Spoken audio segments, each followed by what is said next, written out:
A regulamentação e expansão da terceirização dos trabalhadores brasileiros é um tema polêmico. Já aprovado na Câmara dos Deputados, o projeto de lei agora será debatido no Senado Federal, tanto nas comissões da Casa como em sessões temáticas, antes de ser levado à votação. Foram mais de 10 anos tramitando entre os deputados federais e, apesar da expectativa, não existe previsão de data para sua votação no Senado. Para conversar sobre o tema, o TV Câmara Entrevista recebe hoje o juiz Marcelo Garcia Nunes para um segundo programa sobre a terceirização aqui na TV Câmara Jacareí. Muito obrigado pela presença, juiz. Estamos aqui debatendo, a sociedade toda debatendo esse projeto. São muitas concepções, como eu falei na abertura, é um tema polêmico, mas eu queria que o senhor já iniciasse explicando para a gente, afinal, do que trata esse projeto. Eu agradeço o convite, é um prazer muito grande. Programas desse tipo são de profunda importância porque informam a comunidade temas de extrema relevância para ela.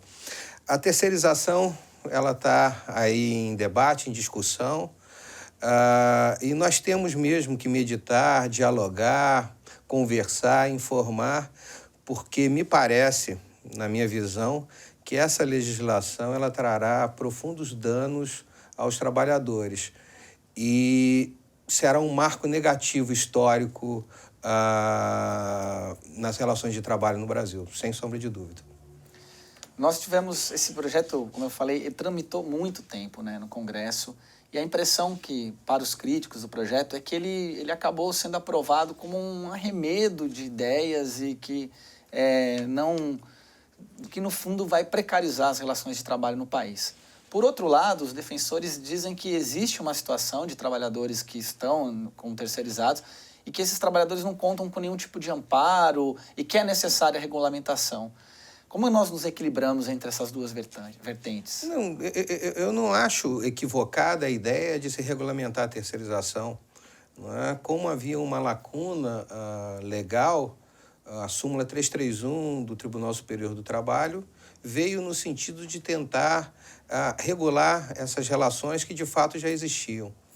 Para mim, o grande pecado dessa lei é a terceirização da atividade fim. Não é? Porque hoje a doutrina, a melhor doutrina e a jurisprudência, as decisões judiciais, elas vinham no sentido de ser possível apenas a terceirização da atividade meio e não da atividade fim. Por exemplo, numa indústria é possível você terceirizar a segurança, é possível você terceirizar a limpeza, não é? Mas não é possível ainda terceirizar o trabalhador da indústria, aquele que produz. Não é? Com a aprovação desse projeto de lei, é possível terceirizar tudo. É possível terceirizar médico no hospital, é possível terceirizar piloto de avião na aeronave. É possível terceirizar tudo. E esse é o grande pecado. É possível, inclusive, a empresa terceirizada terceirizar o trabalhador dela. Ela pode quarteirizar. Né? Isso aí a gente já vê nas relações de trabalho, a quarteirização, e essa lei ela possibilita a quarteirização, ou seja, terceirizar o terceirizado. Doutor, eu imagino que no seu cotidiano, como juiz, o senhor conseguiria mensurar quantos por cento do seu trabalho cotidiano se dá em relações que estão aí ligadas à questão da terceirização? Eu acho, além de ser um estudioso sobre o tema, eu vivo isso todo dia. Eu vivo isso, eu sou juiz há 22 anos, estou completando 22 anos de magistratura esse ano, e nós juízes do trabalho realizamos em média de 12 a 15 audiências todo dia. Pelo menos 30% da nossa pauta diária envolve situações de trabalhador terceirizado que não recebeu seus direitos básicos, como verbas rescisórias. Né? Normalmente essas empresas elas somem, elas desaparecem quando têm seus contratos rescindidos e o trabalhador fica ao Deus dará, sem receber nada. Né? Então, eu imagino, se a situação hoje, envolvendo apenas a atividade meio, já traz um volume tão grande de lesão a direitos do trabalhador, imaginem com a terceirização de tudo. Né? E me parece bastante perigoso isso, né? Bastante indesejável socialmente, né? Nós temos que discutir nesse momento qual a sociedade que nós queremos. Nós queremos uma sociedade onde a questão trabalho, capital e trabalho seja mais tensionada, ou nós queremos uma sociedade onde o trabalhador ele possa sair de casa com tranquilidade, voltar, prestar o seu serviço útil ao empregador, retornar tranquilo à sua casa. É isso que a gente quer discutir, é isso que a gente quer pensar num futuro melhor. Não é? É isso que está em jogo. É uma sociedade mais tranquila, mais equilibrada, com distribuição de renda mais justa, ou nós queremos uma sociedade onde hajam perdas consideráveis dos trabalhadores, haja uma insatisfação coletiva? Não é? É isso que nós temos que debater. Nós podemos afirmar, então, se a gente pensar, que existe uma questão que é de fundo dessa lei, desse projeto de terceirização, que é o próprio modelo da relação entre empregado e empregador. E existem outras maneiras, existiriam outras formas de melhorar a situação de quem hoje já é terceirizado, que a gente tem dados que o terceirizado ele tem uma maior rotatividade, o terceirizado ele recebe menos do que o trabalhador que está efetivo, com uma carteira, com um vínculo direto com a empresa. Quer dizer, no fundo, uma questão mesmo de ideológica, uma questão de modelo de país? A gente tem que pensar isso. Hoje as pesquisas mostram que o trabalhador terceirizado ganha pelo menos 1/3 a menos do que o trabalhador com vínculo direto. Não é? Me parece que isso vai se generalizar. A terceirização é uma intermediação na mão de obra. Não é? Ao invés de eu contratar alguém diretamente, o empregado é meu, eu passo a me utilizar de uma terceira pessoa jurídica, que é uma empresa, que vai fornecer essa mão de obra, que vai trabalhar dentro da minha indústria, vai trabalhar dentro do meu comércio. Não é? Toda intermediação, nós sabemos que ela encarece.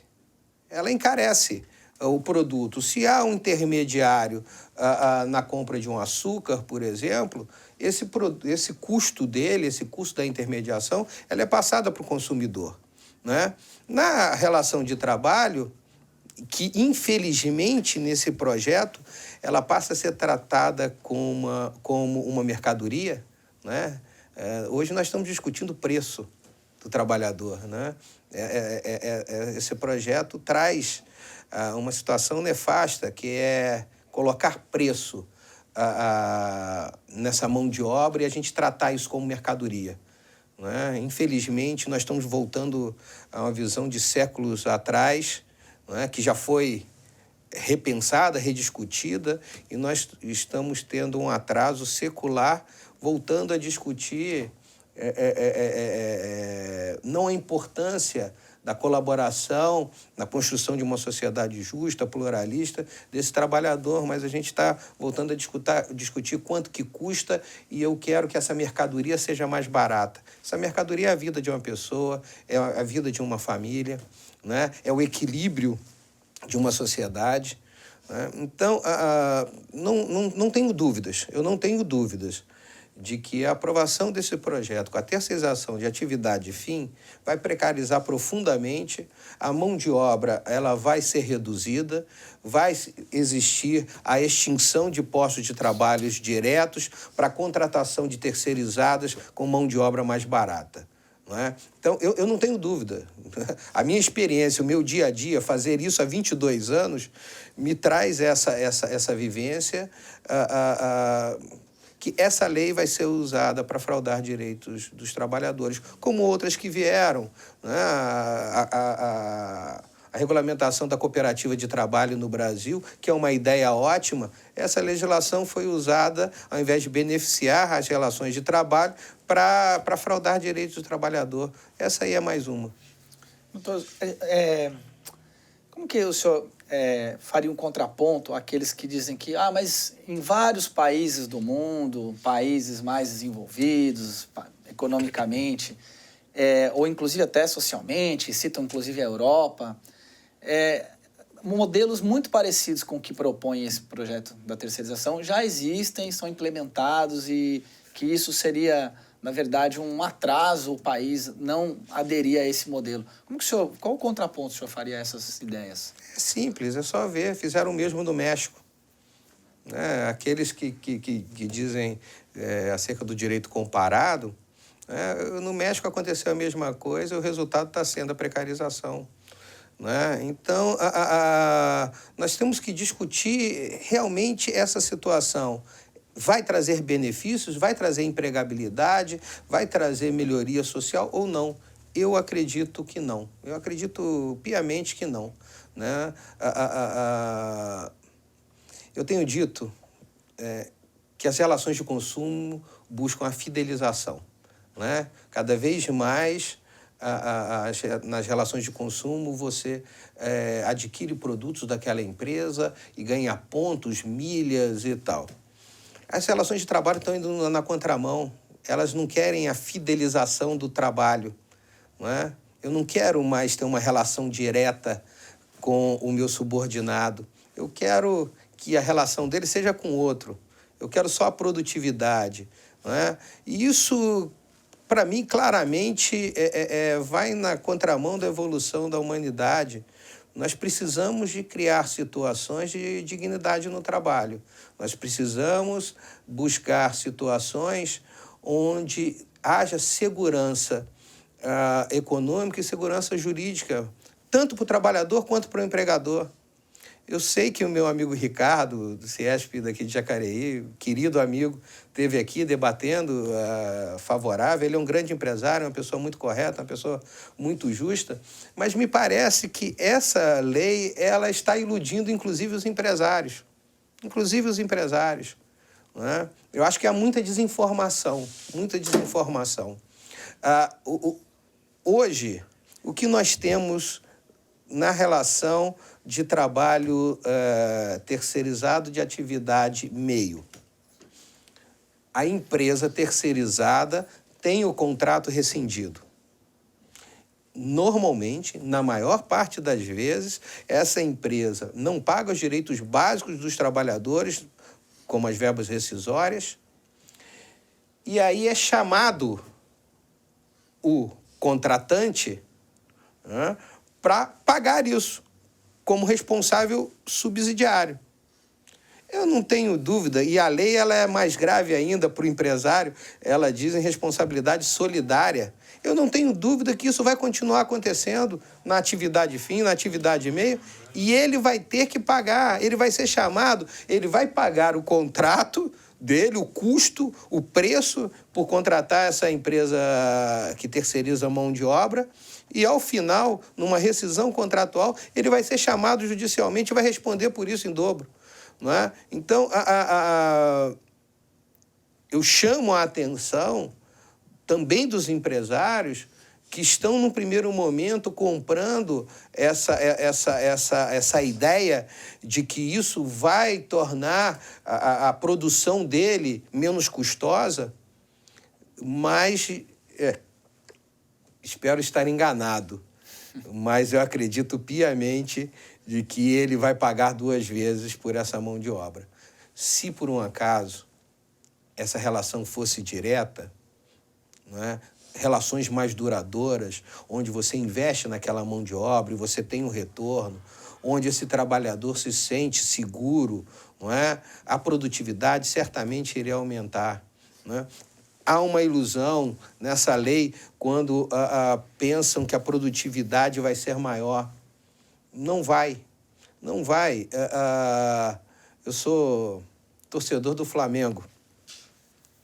Essa é uma grande virtude minha, saibam os senhores. Eu fiquei agora já em choque. Estava gostando.